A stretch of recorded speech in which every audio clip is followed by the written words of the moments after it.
My name is John Baker, Executive Chairman and Chief Executive Officer of FRP Holdings. It's my pleasure to welcome all of you who have attended the annual meeting today. I will be acting as chairman of the meeting, and I now call the meeting to order. Before proceeding to the business of the meeting, I'd like to make certain introductions of individuals. Our directors, myself, Charles Commander, just raise your hand. You don't need to stand up. Mike Shadd, Hap Stein, Margaret Weatherby, Nicole Thomas. Nicole is a brand new member. Hopefully she will pass the vote today and be elected. And she is president of the Baptist Medical Center. And John Surface, another new member, is CEO of Covia Services. John, welcome to all of you all. Our key officers are David DeVilliers Jr., President and Chief Operating Officer, David DeVilliers III, our Executive VP, John Milton, Executive Vice President, Secretary and General Counsel, John Baker III, our CFO and Treasurer, and John Klopfenstein, our Controller and Chief Accounting Officer. Thank you to each of you, and Alan Akins and Kate Haslam with our independent auditors, Hancock and Askew, are here as well. John Milton, will you please act as Secretary of the meeting today? And I'll ask him to now report on the mailing of the notice of meeting and the presence of a quorum. You can do it. John, you want him to come up for the, why don't you come up since we're taking this.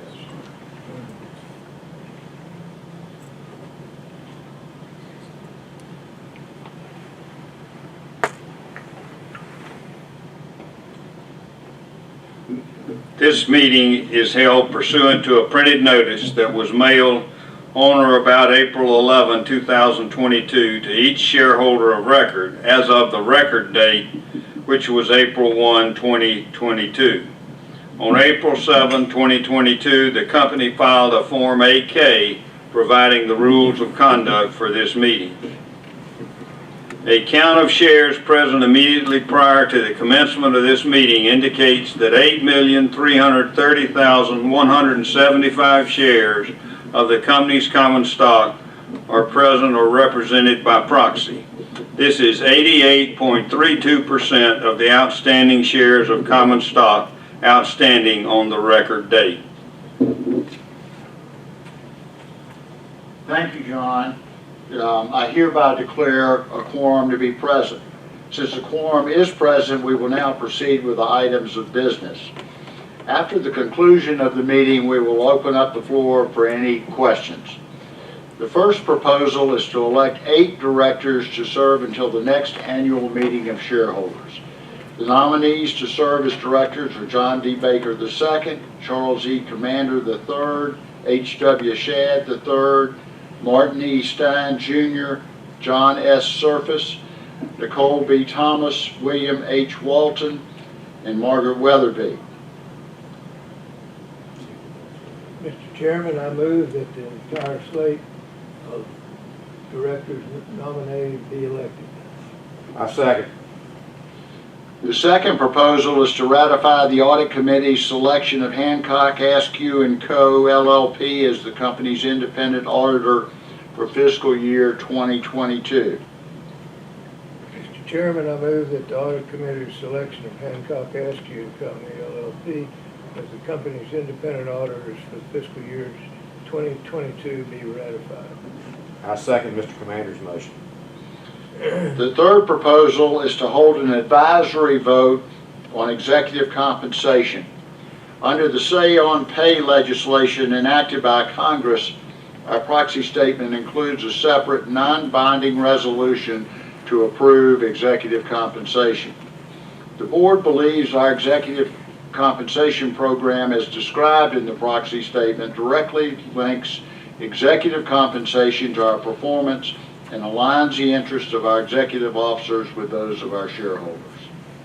Mr. Chairman, I move to approve on an advisory basis the compensation of the named executive officers as disclosed in the company's proxy statement. I second that motion.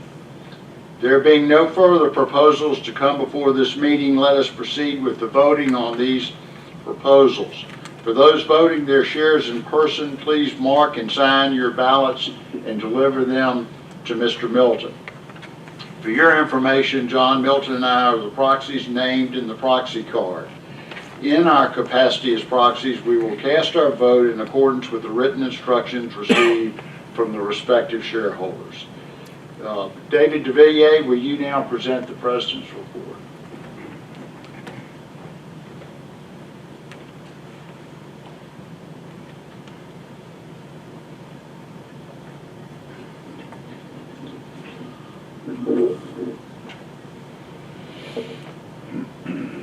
Thank you, John.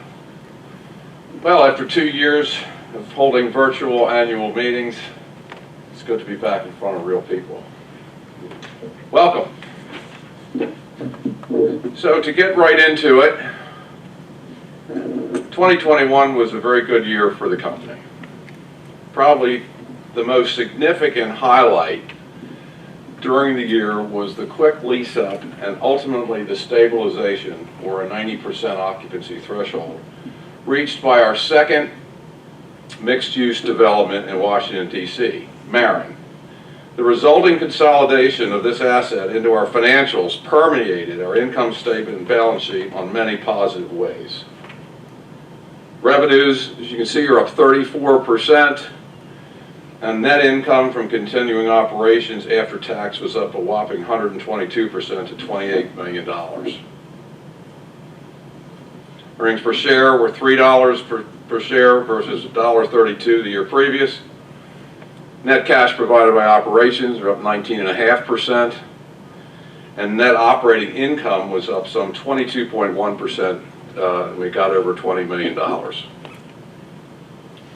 Balance sheet wise, from an asset standpoint, net investment in properties jumped from $203 million in 2020 to over $351 million in 2021. On another note, our combined cash and cash equivalents and short-term investments ended the year at a little over $161.5 million, up from $149.5 million in the year before. Total assets wound up at $678 million versus $536 million last year. Liabilities, the long-term debt increased due to our financing of the Marin. And finally, total equity increased to $425 million from $383 million, with book value per common share going from $39 to over $42 per share. Capital employed. Relative to this, leading the way was the introduction of our 2 new warehouse buildings into asset management for about $14.4 million, followed by the purchase of our latest mining property, albeit the settlement didn't happen until April of this year, which was $11.6 million purchase. Total capital deployed for the year was $32.7 million versus $49 million the year before.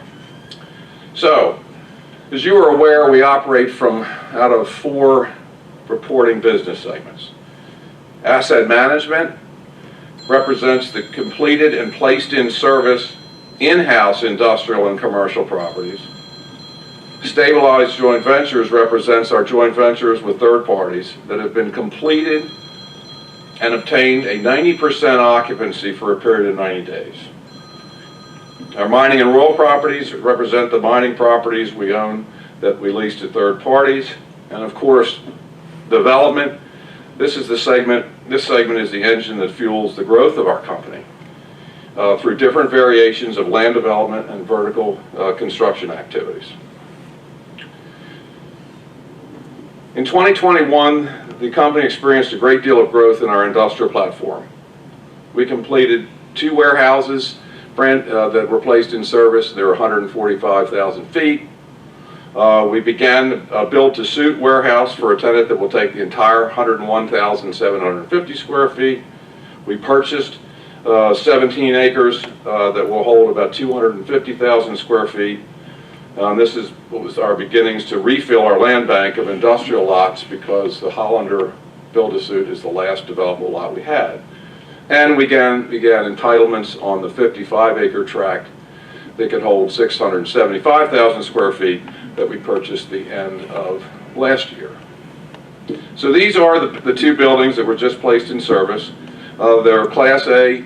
They're in Baltimore City. Like I said, they were completed, placed in service in December, and as soon as we placed them into service, we were fortunate enough to get 29% of the building leased.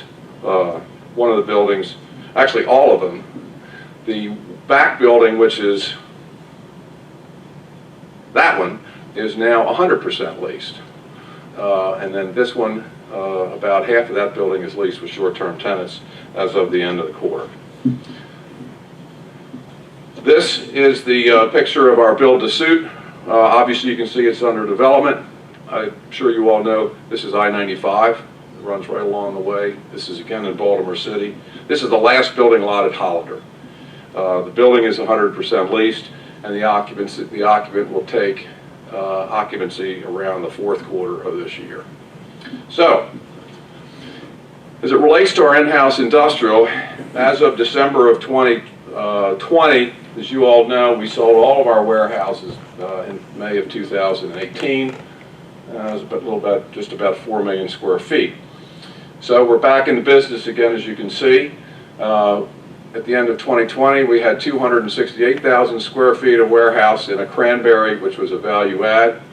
As of December 21, we completed the two I just spoke about. We're now up to 413,000. When we finish the building at the end of the year, the build-to-suit will be at 515, and we have entitlements ongoing for 925,000 square feet. So that'll take us up to a little bit over 1.4 million square feet of an industrial platform, which probably will happen, if the market stays the way it is, sometime in 2023 or early 2024. Moving on to our stabilized joint ventures. We again had a lot of really large things happen. I spoke to you about the stabilization of Marin, which was an incredible highlight. That building opened up in March and was leased up at the end of the year.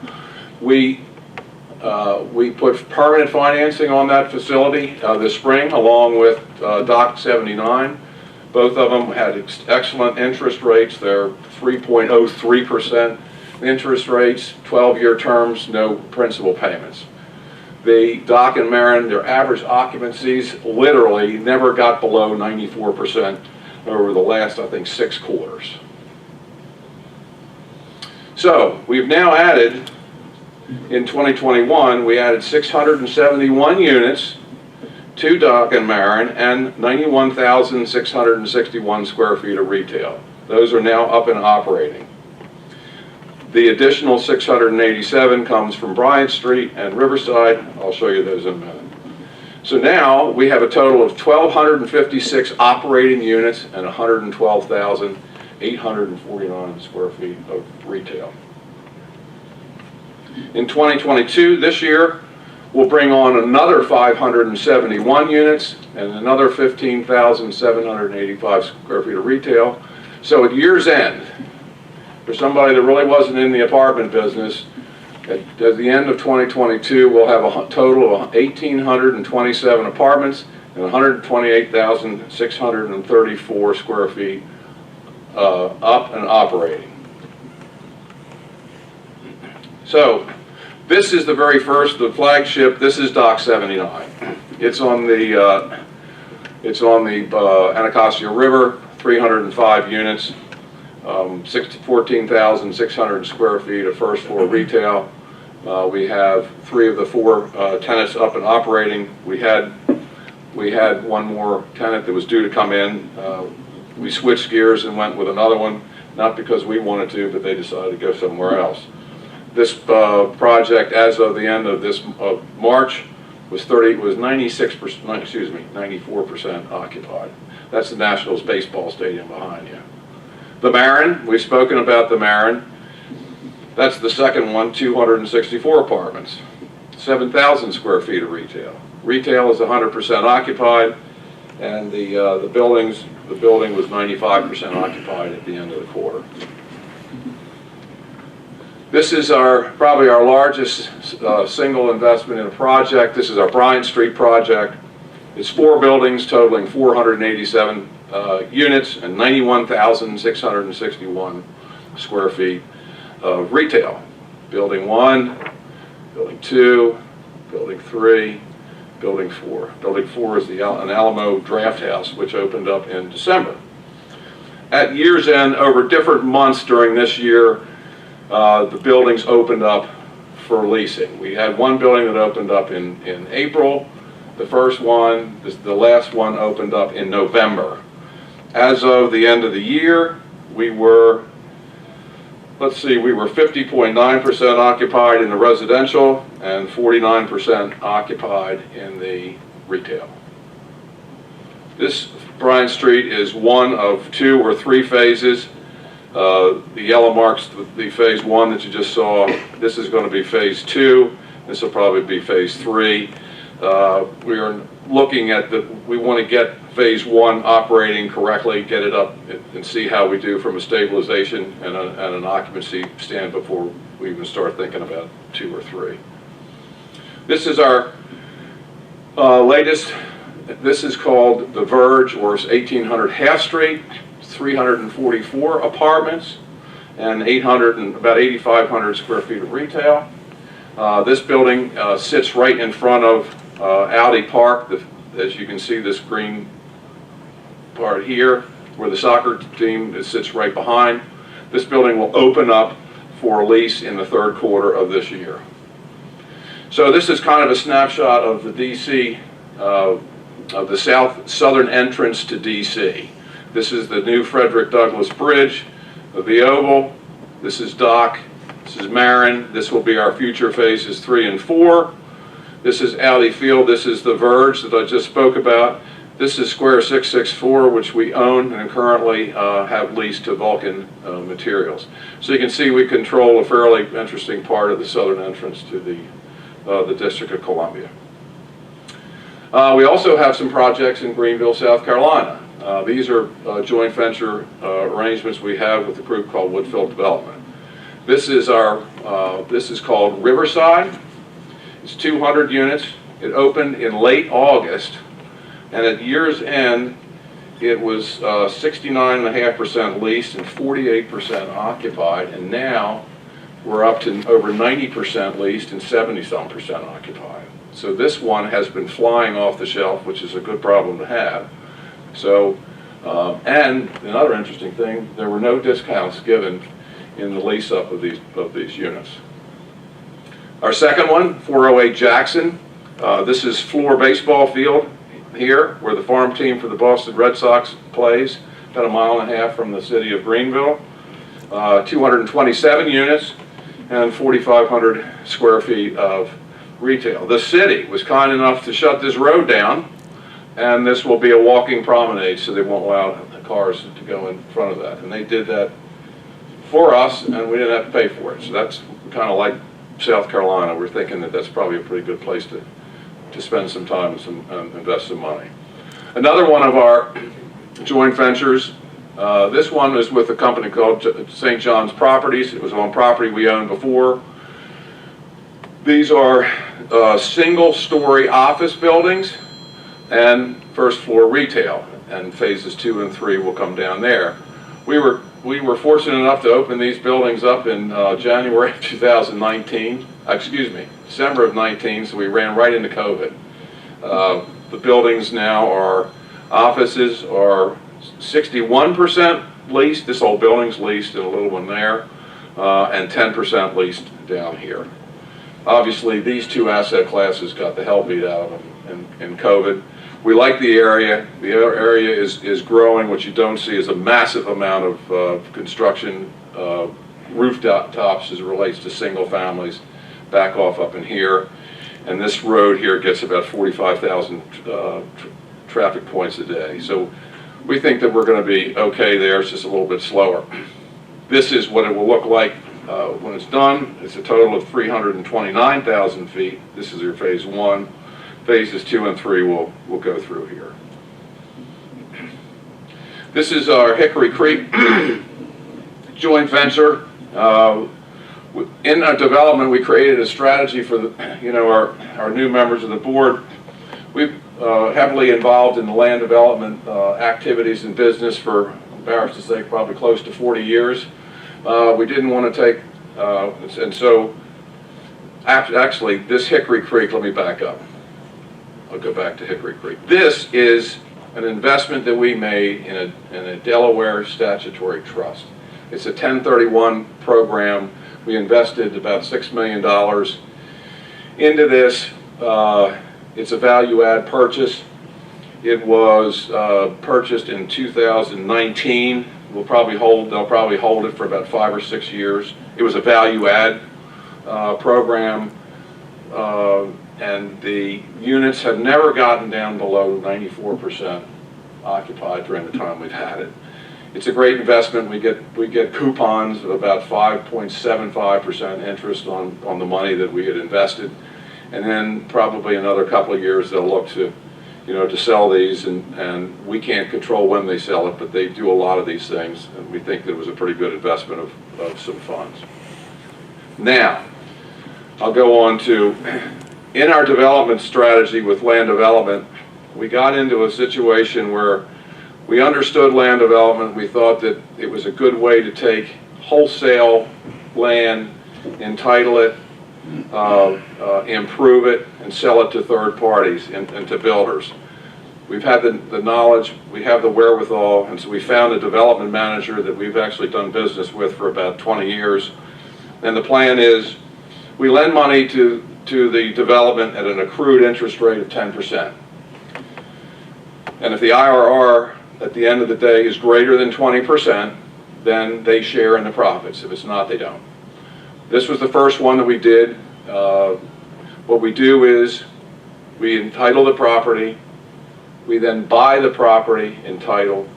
If there's a builder or builders that are there to provide a fairly substantial deposit to take down lots, then we will move into the land development infrastructure phase and do that.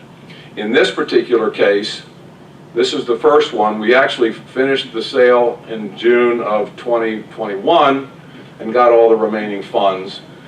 We had our peak capital here was about $3 million on this project. We had committed like 10. We didn't go into the land development phase, and the profits and interest that we received was a little over $1 million. So it wasn't a bad investment. This is our second one in PG County, Maryland. Amber Ridge. It's an $18.5 million investment. Same program. At the end of 2021, the builders had taken down 34 of the 187 lots. As of 3/31, they'd taken down 64 of the lots. We're now up to 76, and next week they're taking another 14, so they'll be up to 90 lots out in the first 3 months of when these things were supposed to be taken. So we think that this will work out again. Same deal, you have to get an IRR of greater than 20% for our development manager to participate in the profits. But we feel really good about this program. Finally, this one used to be called Presbyterian Homes because the Presbyterian Church owned it. Now it's called Aberdeen Overlook because we're going through the entitlement process. The lands that we look for are not pioneering lands. They are inside of already existing development. We're not pioneers. We're looking for properties like this where there's already a settled group of people. They're suburban. There's a strong infrastructure, schools, commercial, and that kind of thing. This one is one. We're in the entitlement phase right now, and we should be finished that. This property probably we will settle on when the entitlements are done sometime towards the end of this year.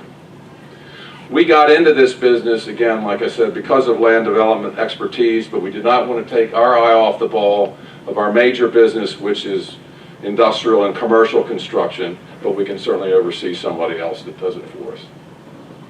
So, mining and royalty, as of 12/31, we had 13 properties totaling 15,000 acres, 12 properties in Florida and Georgia, 1 in Virginia, and total reserves of just under 509 million tons.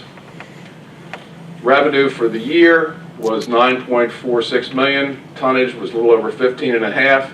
During the year, John III was able to renegotiate some leases and get some increased rental minimums.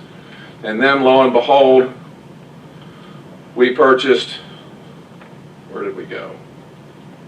I love these things. We purchased a property called the Bland property in April, right, of this year. It's 1,260 acres and has about 20-some million tons.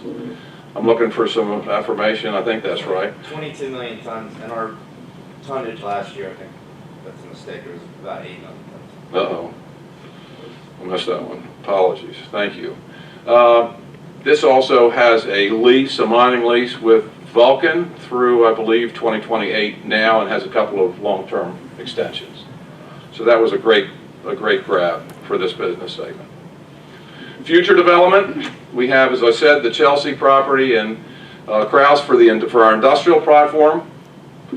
On our joint venture platform, we have phases 3 and 4 at Riverfront, about 500,000 square feet. And of course, the Square 664, which is the property that we have under lease with Vulcan until 2026.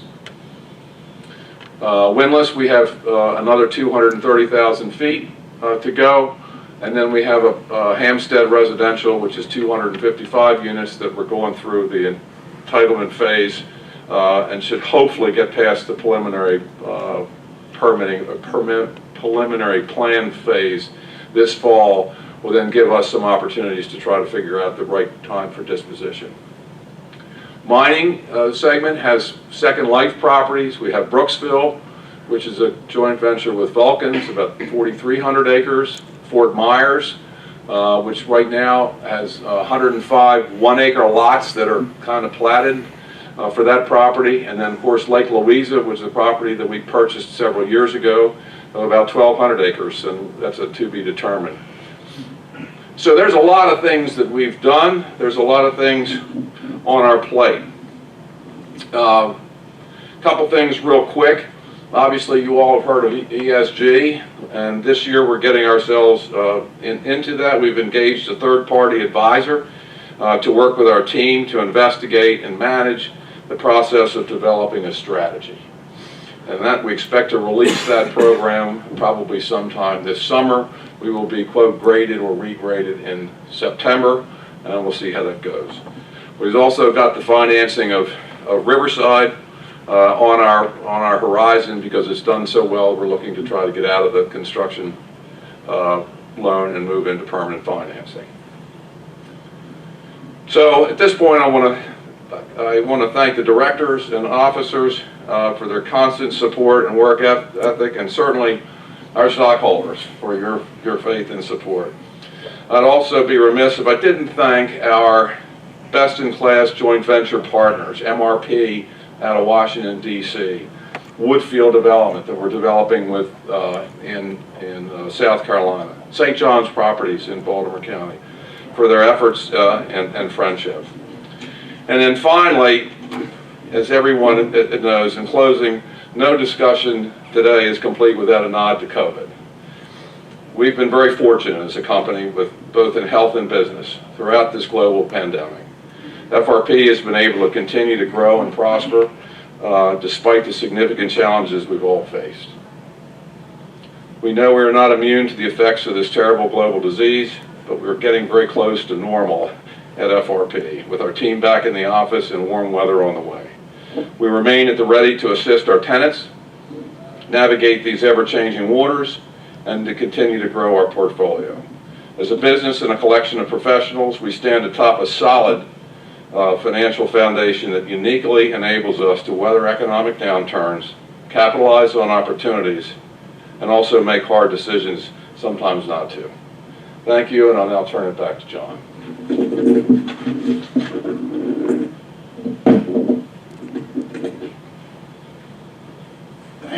Thank you, David. Great report. You know, I listen to CNBC all the time, having nothing to do, driving to and from work. And they keep talking about the companies you ought to invest in are those that are growing cash flow and have real cash flow. And that's what you just heard about, is a company that is really growing cash flow, and over the next 5 to 10 years, I think we will have some dramatic growth. I'm excited about it, and I hope you all are. I would now like to announce the results of the vote. All of the nominees have been elected to serve as directors until the next annual meeting of shareholders. The Audit Committee's selection of Hancock Askew as the company's independent auditor has been ratified, and compensation of the named executive officers as disclosed in the proxy has been approved on an advisory basis. There being no further business to come before this meeting, I declare the meeting adjourned. Unless anybody has any questions they'd like to ask me or any of the officers. Hearing none, thank you all very much. We appreciate your attendance.